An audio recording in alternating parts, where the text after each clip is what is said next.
నడిపించేటువంటి నీ యొక్క పరిపూర్ణ చిత్తము కొరకు అనేకులు తండ్రి ఎదురు చూసేటట్లుగా వారి హృదయాలను తిప్పమని నీవు మాట్లాడితే జీవితాలు స్థిరపడును గాక.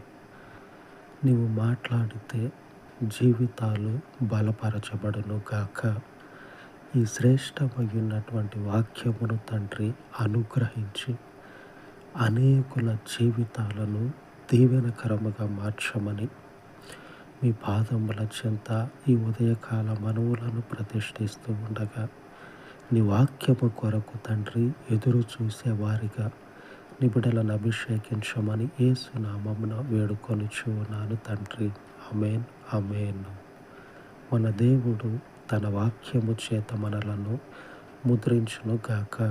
ఆమేన్, ఆమేన్.